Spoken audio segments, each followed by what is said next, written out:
You're listening to Mom and Doc Talk, where we talk all things healing pans and pandas with an emphasis on homeopathy.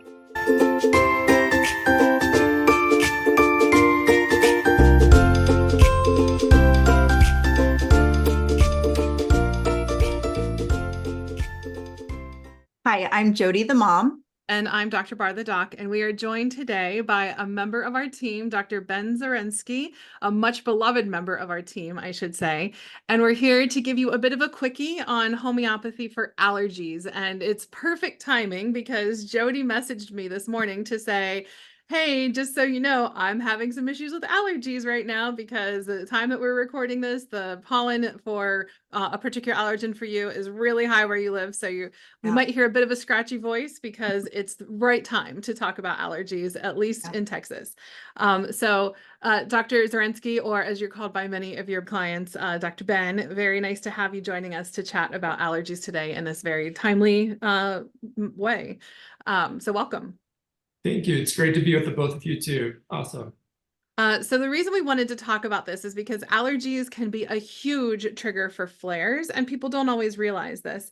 And so, like for some kids, it's even the main trigger. So what are you seeing in practice right now with the kiddos who might have allergies as their primary flare trigger?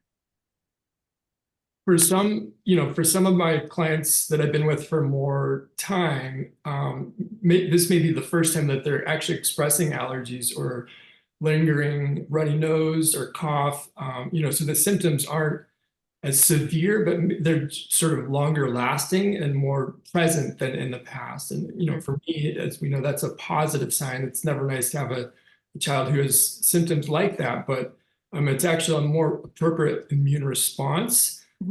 It's something that may have not been present before when there's more sort of suppressed or deeper pathology. On the flip side, there are some other clients who have had allergy symptoms, in past seasons who are having less intense or less frequent symptoms. And that's also a positive sign if they're on the right remedy. Again, that frequency, intensity, the duration of some of the allergies lessening, that's a positive indication as well. So seeing a bit of both right now. Yeah. Well, and, I'm surprised to hear that maybe just because you've had people who've been with you long enough that you're not seeing a whole lot of flares, but there are some people that might not have any allergy symptoms, but this time of year, they're just having a flare of PAN symptoms that are not showing any allergy symptoms as well. And so I know that many people in our practice are experiencing that right now too. We've got sort of like in PANS and PANDAS, we tend to have like a bimodal distribution for when flares tend to occur. We've got the allergy kids that things are worse in the spring, and we've got the viral kids who are worse in the fall and winter, and we got some kids who unfortunately experience both. So they get a lot worse when they get back to school, and they're starting to have all these viruses floating around again, and like the heading into fall season. And then they get a little bit of a break in the winter sometimes, but not always. And then they get a big spike in flare symptoms in the spring, and then they get a nice little break in the summer. And so most people, regardless of whether they're an allergy kid or a viral kid or both, get a bit of a break in the summer. So if you're seeing things that are worse right now, you're seeing like a worsening of flares, especially if you're earlier in recovery using PANS or using homeopathy for PANS. It could just be that you're having like an allergy trigger that is triggering it. And some people didn't even realize that they had allergies. So some just like some kids don't realize that they have strep or didn't realize they had any infections because they just had a neuropsychiatric flare. We can see that happen sometimes in allergies too for people who never knew that they had any type of allergies, but because of this overactive and misdirected immune response, we just see the big flares come up and we don't figure out until maybe the pendulum swing that Dr. Zorensky was essentially talking about, where we see more typical allergy symptoms presenting less of the flares, that we recognize, oh, this is an allergy case, other than like the timing will sometimes tell us that as well. Yeah. And just to add on, I definitely do see the flares, even, if it's not sort of related to allergy symptoms. And that's really the amazing part of homeopathy, is classical homeopathy, especially, is that we're looking at the total symptom picture. So yes, allergies are a concern, but if there's inflammation or some of these kids aren't able to express allergy symptoms, we need to rely on those other sort of more concerning symptoms that present in a flare. Anytime there's aggression or destructive behavior, first and foremost, we need to include that in the total symptom picture of the remedy. So I am seeing that as well. Yeah. Awesome. So the good news is homeopathy is really effective for allergies, whether it's in a case of PANS or separate from PANS. So if you're somebody who's never had PANS and you happen to be listening to this, but you have a horrible seasonal allergies, homeopathy might be a really good solution for you, because even in those cases, it is an overactive immune response where it sees something as a threat that's not necessarily a threat to you, right? And so it can help the body correct and stabilize that sort of immune response so that you have a minimal to no response to something. Because again, like we always talk about susceptibility, and I feel like we haven't talked about susceptibility on this podcast recently. So it's time that we bring it back, right? So allergies are another example of susceptibility. So if I don't have the same allergies that Jody has, because I don't have that same susceptibility. So if I was hanging out in the same space as her, I would not necessarily be, have a raspy voice or coughing or sneezing or anything like that, because it's part of our susceptibility. Because again, it's not just the allergen, just like it's not just strep. It's not strep, it's the susceptibility. It's not the allergen, it's susceptibility. It's not Lyme, it's the susceptibility to the specific reaction, so, and our body's not being able to fight it off. If you'll recall back in our episode on Lyme, which check it out. I don't remember the number, but we'll put the link in the show notes for you. The episode where we talked to Dr. Darren Ingalls about Lyme, he even shared that there's a whole lot of people that you can run blood tests for that, that have exposure, that you see that they have antibodies to Lyme, but they never actually had any symptoms from it because their body appropriately fought it off and handled it. The same thing is true for lots of different things. That's part of the susceptibility. So all this to say, homeopathy can absolutely be effective for allergies. The way that we're going to tackle allergy symptoms is going to be similar, honestly, and we'll talk about that here in a second, Dr. Zorensky.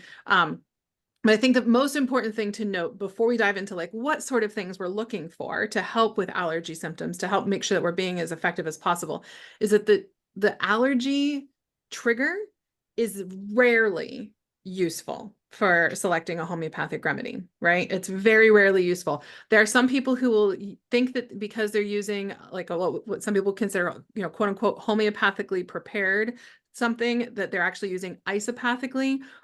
So if they are allergic to eucalyptus and they take a potentized version of eucalyptus, that they think that should help. And for some people it might help, but it's usually, in many cases, it's palliative, because that is isopathy, it's not homeopathy. So it's not a similar state that then gets the body to have that secondary response that we're looking for, which is the body having its self-healing in response to that primary nudge that we're getting from something. And so what we talk about is homeopathy, which is again the similar, not same, right? So something that causes similar presentation, not the exact thing that caused it.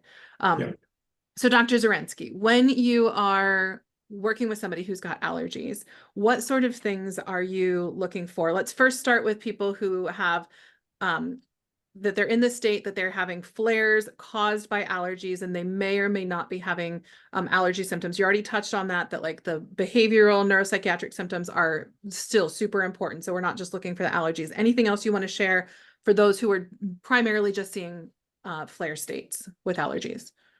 Well, yeah, aside from homeopathy, just whatever we can control in our environment. And, anytime you can lessen exposure or mitigate any potential mold or, I just had a client who changed the dynamic with her daughter and a classmate at school. Not that that's a specific allergy, but that's a stressor on the body and the immune system. And so anything that you can control and sort of change that sort of low-hanging fruit, if you will. But, on top of that, the remedy, 10 kids that are exposed to 10, the same pollen or allergen, like you're just saying, may each have 10 different set of symptoms and need 10 different remedies and 10 different dosing strategies specifically. So, that's really what's, again, great about homeopathy. It's individualized, it's unique to the individual. And some kids will show certain antibodies on lab tests and have certain symptoms, and other kids will have, the same lab results, but not show symptoms. So it's really just unique to the individual. And, Yeah, but again, it's that total symptom picture. And if there's allergies, that's part of that. That needs to be part of the remedy that's selected. But like we were saying before, if there's flares and no symptoms of allergies, that also has to be accounted for and part of the remedy selected. So again, if we're just seeing flare symptoms, we're really just going to focus on the flare symptoms, even if you know allergies are part of it. What we always look at is what the body is showing us at the moment for what its current state is. You're likely to see a shift because, like we've talked about before, in viral states, we see a pendulum shift with allergies too, the pendulum swing, which is where we see an overactive, misdirected immune response is what we see with PANDAS flares. We see it swing really far in the opposite direction with a still overactive, appropriate immune response. So we see the worst allergy season that we've seen possibly ever. We see the worst cold and flu season we've seen possibly ever, because the immune system is still some overfiring, even if it's doing its job better this time. And so in those cases, what we're going to see is a lot of allergy symptoms coming out, not as many of the PANS and PANDAS flares, although sometimes when we're in the early stages of the pendulum swing, we'll see a mix of the two, where we're seeing more of the appropriate symptoms, but still seeing some PANS and PANDAS flares. So in those cases, we're going to want to report all of it, right? But don't downplay the symptoms. So this is where it can get a little bit tricky, right? And I don't know, you can share if your experience here, Dr. Zorensky, but the tricky part is that sometimes we'll just be like, well, they're sneezing a lot. Well, okay, but what does that look like? Is it sneezing in like three, like bursts of three, and then you stop? Is it like a big, like a whole ton of sneezing that then like mucus is dripping out? What color is the mucus? What is it?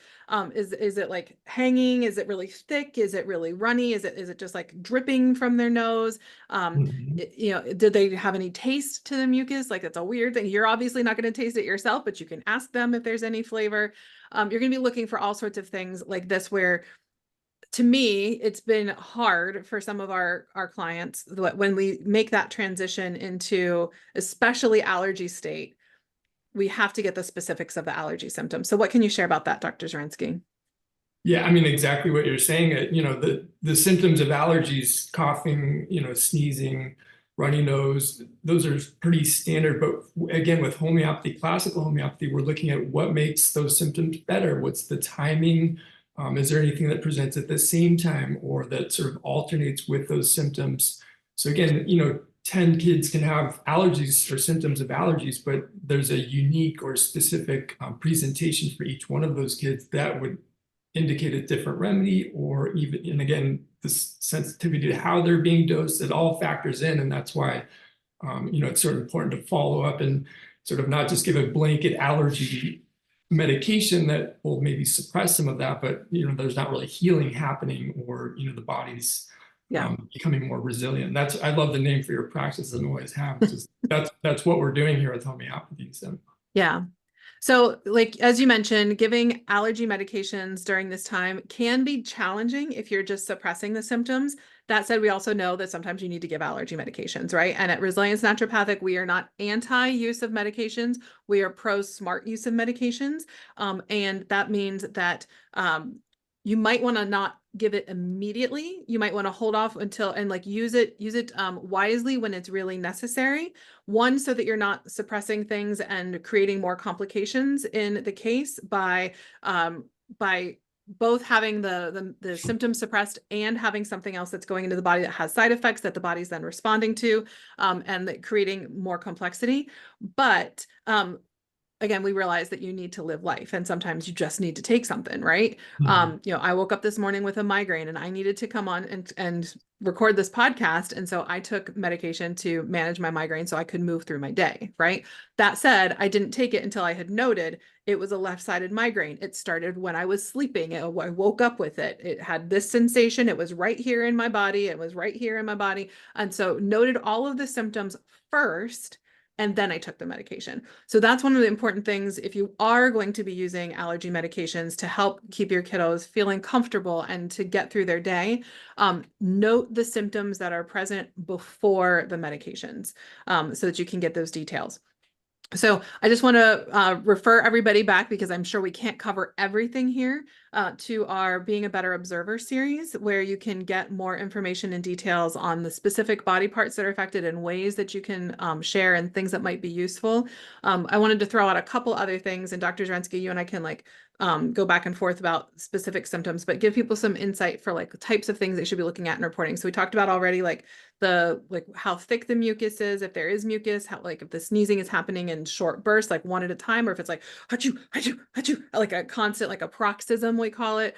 If it's worse in the morning or if it's worse in the evening, if you get relief being outside, if it's worse outside. And that's, that could be about the allergen itself, or it could be about just a symptom that better or worse in open air.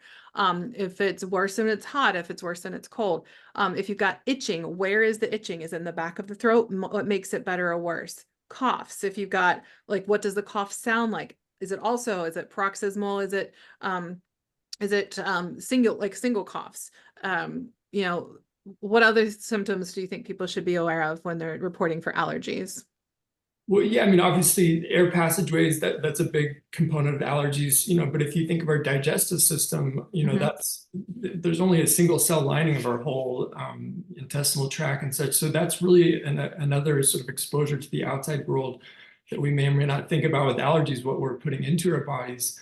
And with the focus being on allergies and obviously the immune system, I also keep in mind that that's just one system of the body, and all those systems sort of intertwine, but then there's also the element of the whole person. So in addition to allergies and the immune system, what's the mental, emotional, physical, what are some of those symptoms that present, and are we factoring that into the big picture, that total symptom picture that would lead us to the correct remedy or the right remedy for that time.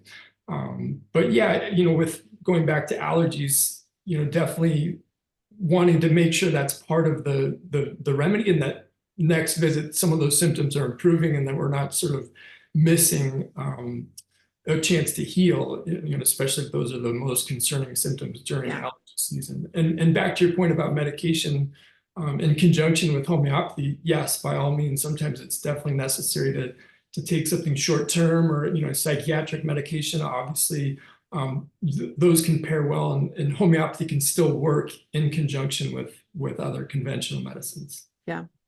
I'm so glad that you brought up the mental and emotional picture, because this is especially for people who are dealing with allergies that might be listening to this, that maybe don't have PANS and PANDAS, that you don't necessarily think, oh, like my anxiety might be worse because my histamine is higher, or my irritability might be worse because my histamine is higher. That even when we're focusing on allergies, or when we know that allergies are part of what we're dealing with, or it's our primary concern, the body is still connected, as Dr. Zorensky so wisely said. And so our mental and emotional state while we're having allergies can really tell us a lot about the remedy that's needed. And if we also have any other symptoms that are happening throughout the body that are happening at the same time as allergies, super important and vital, because sometimes the allergy symptoms are just not very specific and not very helpful. They usually are if we really give our good attention to it. And so the reality is, the last point that I really want to make before I let Jody like jump in, because we've been hogging the air today, and give like the mom perspective. But the last point that I want to make is that allergies can be like similar to viruses in that we have true and false acutes, right? And it can sometimes look like just an acute state of allergies that is intermingled with the chronic state, whether it's really clearly intermingled with the chronic state or not. So it is very useful to continue to work with your provider regularly, because these acute flares of allergies sometimes can actually give us really, really beneficial insights to the next remedy that's needed that can help with the chronic case and get us to the next level of healing. I can't tell you how many cases we share as a group here at Resilience Naturopathic, where we collaborate regularly and we work together, that we get to the next stage of healing because of acute cases. And so we can have things that are true acutes and that are false acutes in allergies. More often than not, they're false acutes though, right? Because it's an allergy is an inappropriate response to something that is not going to get everybody. Whereas like a virus is gonna, if somebody's infected with a virus, they're gonna most likely have some sort of response, because a virus is going to trigger that in basically everybody, some sort of response, right? but an allergen is not going to cause that in every person. And so it's more likely that it's a false acute, and it is more likely even than a virus that you're going to be seeing a progression of the condition as a whole, progression of improvement in the condition as a whole by addressing these acute allergy flares, and addressing them with classical homeopathy, with your provider who knows your totality and your whole history. Yeah. All right, Jody, let's hand it over to you. What do you got for moms and dads? I feel like I always have two different views of everything that we talk about, and those two different views are very different. First view is what dealing with allergies through the healing journey was like, and then now looking back and seeing how Avery is now compared to that. And so the first view, I think, meeting moms that are in the middle of the healing journey, was allergies were super, super frustrating for me. In the middle of the healing journey, I felt like we would get to kind of like this place where we had things figured out and I knew what was going on and we were kind of cruising along smooth. And then allergy season would show up and it's like everything gets blown out of the water. And at that same time, even though it was just allergies, because Avery had always been a pretty rough allergy kiddo. And even though it was just allergies, it, again, like every time I felt like, okay, like homeopathy's not doing its job. It made me feel like homeopathy wasn't working, but in fact, she was just still having allergic reactions and her body hadn't gotten to that point of healing. So it felt really frustrating to me in the midst of it. But then we got to the second half of healing, and so many of her pan symptoms were better, but it's like her allergy symptoms got a little bit worse for a while. And so I felt like there were two, and we did see improvement in her allergies each season. It would get a little better, a little bit better. But then we had a season where it was like, I was like, wow, this feels like it's worse. And it was so much less pan symptoms, but more allergy stuff. So again, I was still super frustrated in it. But then we get all the way through healing, and I have Avery, what Avery looks like right now. Typically when we have high oak, she would be sinus infection, ear infections. She would just be a complete and total mess. And it's really, really neat watching each season things get a little bit better and a little bit better. And to the point now where she has almost no allergy stuff at all. In fact, for the very first time since this time last year, I talked to her on the phone last week and I was like, you sound nasally. Are you nasally? She's like, yeah, I got a little bit of nasal stuff, but that's all. She's like, I don't have anything else. So the huge onslaught of just her being an allergy mess is almost right next to non-existent now. So it's really cool being able to walk that out and like fully see what it looks like down the road, and really like, this is our end goal right here, is having a kid that can have a little bit of sniffles, which is appropriate because Texas is yellow with oak right now. It's so bad. And I'm still in a place, obviously behind her in the healing journey, where I'm still having some allergy struggles, but she's right next to nothing. She's having such an appropriate response to it and nothing else other than some allergy symptoms. So it's frustrating in the middle of it. And it, like, allergies, there are monkey wrenching things, but also, you know, we got through all of that. You always helped me figure it out. You got us back on track, and we just kept on moving forward. And then eventually we got to the point where allergies just aren't really a thing anymore for Avery, not something we have to worry about.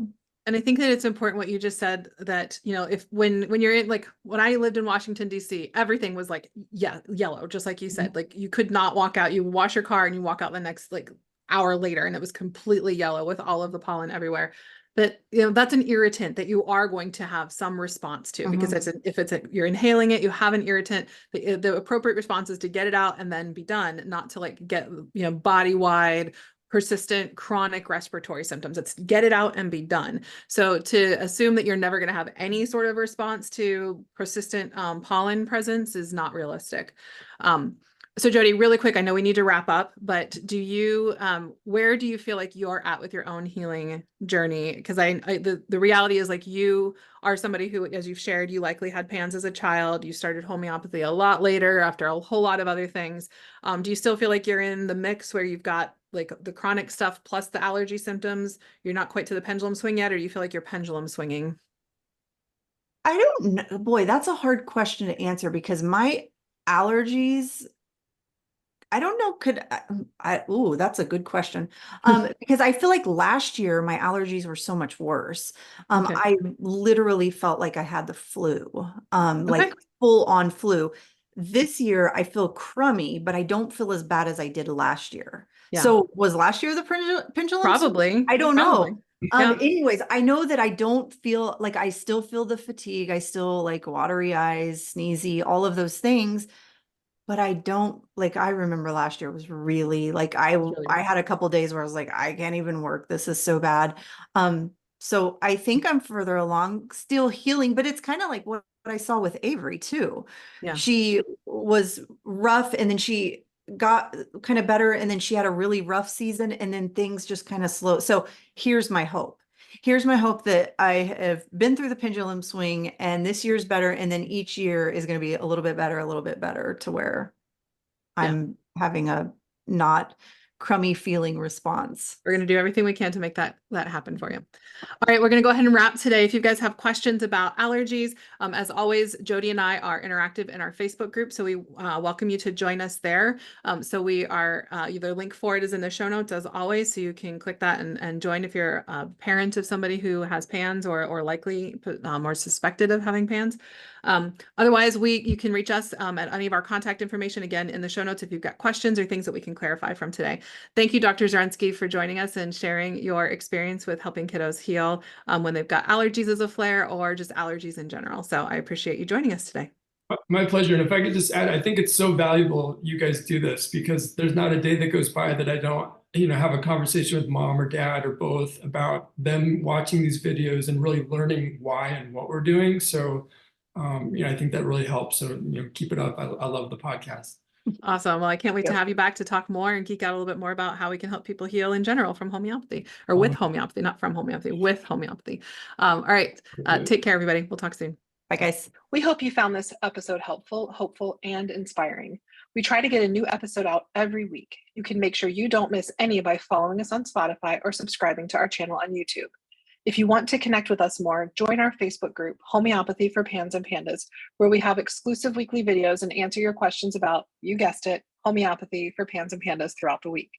If you are already a member, give us a shout out and let us know what you thought about this episode. If you aren't on Facebook and would like to reach us, you can email us at podcast@resiliencenaturopathic.com. Until next time, take care and remember, this won't be forever.